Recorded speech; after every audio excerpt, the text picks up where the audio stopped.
Today, I'm showing you how to make 4 healthy, delicious seafood recipes that are super quick. They come together in under 30 minutes and your family is going to love them. First up, we've got my Mediterranean cod.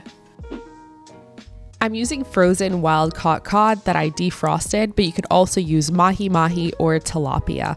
Just make sure to pat your cod dry. I'm seasoning it with olive oil, salt, pepper, and oregano. I'm not using too much salt because I am adding in vegetable bouillon to the sauce. Make sure to flip the fish and season the other side.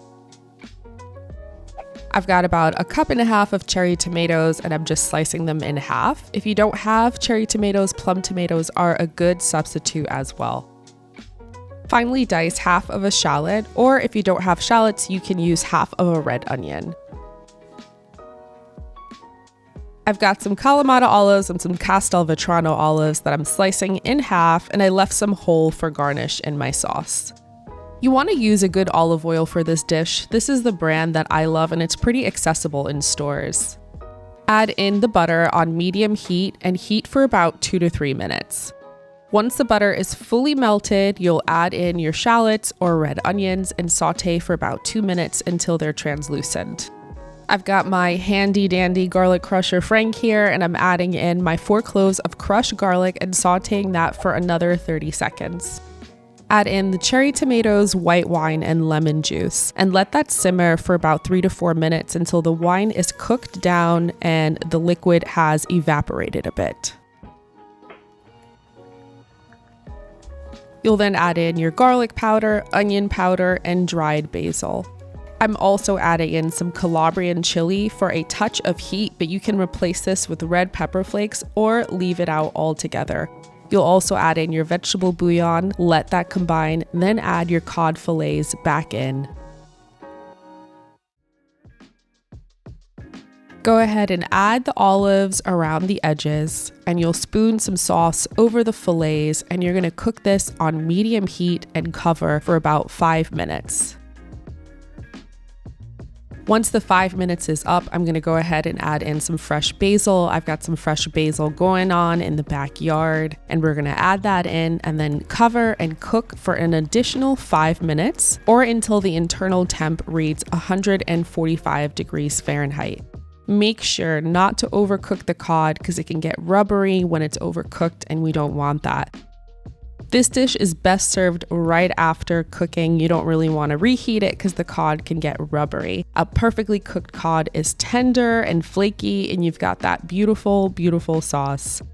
I like to plate my cod over white or brown rice or even some cauliflower rice, or you can plate it with some veggies. And I love to add crumbled feta on top. It's optional, but I highly, highly recommend it. Next up, I've got a honey and orange garlic glazed salmon. It's flavorful, easy, and tangy, and so delicious. I'm using 4 6-ounce salmon fillets with the skin on, but you can use no skin if that's what you prefer. For this recipe, I just really like the skin on because it gives it a little crunch. You're just gonna pat your salmon dry and then season with salt and pepper to taste. I used about 1/2 teaspoon of salt and 1/4 teaspoon of pepper just because the sauce has soy sauce, which has enough salt in it. You're gonna zest 1 medium orange or about a tablespoon of orange zest. I actually got this orange from my neighbor's tree with permission, of course. And the orange is so fresh, you can see the little citrus oil spritz when I zest it. I love what the orange does to this sauce, and I originally just thought about orange chicken, and hey, that actually would be a good addition to fish. So this is how I developed this recipe. You've got soy sauce and your onion and garlic powder, and it smells so good. Heat your pan on medium-high heat and melt down your butter. Once all the butter is melted, turn your heat to medium, and you're gonna cook it for about 3 minutes or until the color is a golden brown. You don't wanna burn the butter, you just want a browned butter.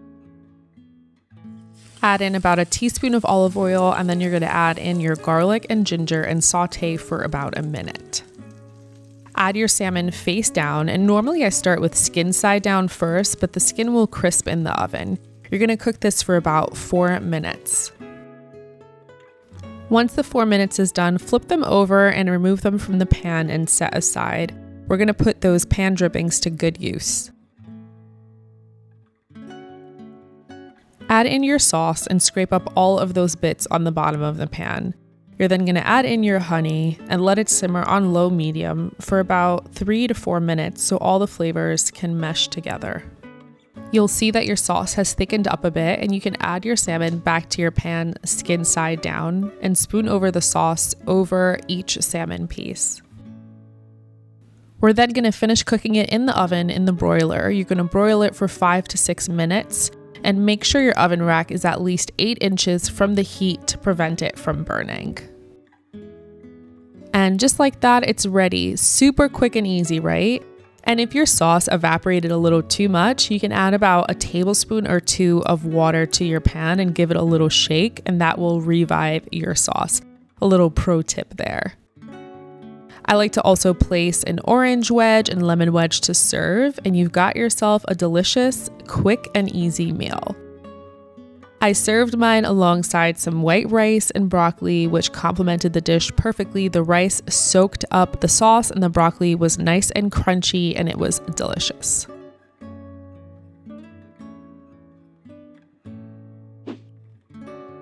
Next up, we have a family favorite that's a healthy, creamy Cajun shrimp pasta. Start by cooking your linguine until al dente and reserve 1 cup of the pasta water. Clean and devein your shrimp and remove the tail. And I'm adding in some freshly grated garlic along with some Cajun seasoning, onion powder, smoked paprika, oregano, and salt. Combine the shrimp, and the shrimp should be seasoned enough that it changes in color. I'm also adding in some olive oil and fresh lemon juice. Combine that and set it aside. Heat a large skillet over medium-high heat and add in about a teaspoon of olive oil. Once that's nice and heated, add in the shrimp, and you're going to cook for about a minute on each side, and then you'll flip and repeat the process. This happens quickly, so keep your eye on the shrimp. It's okay if they aren't fully cooked, since they will finish cooking once we add the shrimp back to the sauce later on. Once they are nearly done, you'll add in a tablespoon of butter and transfer it to a dish. For the sauce, I'm blending some low-fat cream cheese, which is slightly softened, some 2% milk, and some freshly grated Parmigiano Reggiano. I love this sauce because it comes out so creamy and it avoids all the calories from a normal cream sauce, say if you made it with like heavy cream or flour and lots of butter, and it is still full of flavor. Turn the heat to medium and add the sauce to the pan and scrape up all of that fond on the bottom of the pan. I'm adding in some seasoning, and I've got some garlic powder, oregano, Cajun seasoning, and smoked paprika. Give that a good mix, and you'll simmer on low for a few minutes until the sauce thickens a bit. It'll develop like a nice creamy thick consistency. Add the shrimp back in and taste for salt and spice and adjust as needed. Turn the heat to medium-low and let the shrimp simmer for about a minute in the sauce to finish cooking. Add the linguine in and a bit of the pasta water to adjust the sauce consistency as needed. And I like to save some of the reserved pasta water for if I need to reheat the pasta later on. It really helps revive the sauce. Top it with some freshly chopped parsley and you're ready to serve. I'm telling you, you won't even taste the difference. I have extremely picky eaters at home, and they finished this entire pan, which is always a good sign in my house. I topped mine with some more freshly grated Parmesan cheese, a little more chopped parsley, and this was a hit in my home. I think it's going to be a hit in yours. You've got to try it. Last but not least, my amazing shrimp poke bowl that comes together in under 20 minutes with this delicious bang bang sauce. I've got 1.5 pounds of cleaned and deveined shrimp. I like to pull the tails off just to make them easier to eat. And I'm going to season the shrimp with sesame oil, garlic powder, black pepper, and salt, and just give that a good mix and set aside. Let the shrimp marinate for a few minutes and let's prepare the cucumber salad. I like to leave some of the skin on. I like the look of it, but it's totally up to you. And I'm using Persian cucumbers because they are nice and petite, but you can use a larger cucumber and just slice it in half before slicing. For the sauce, we've got soy sauce, rice vinegar, black pepper, sesame oil, and garlic powder. Give that a good mix, and then I like to top mine with some sesame seeds and then set that aside.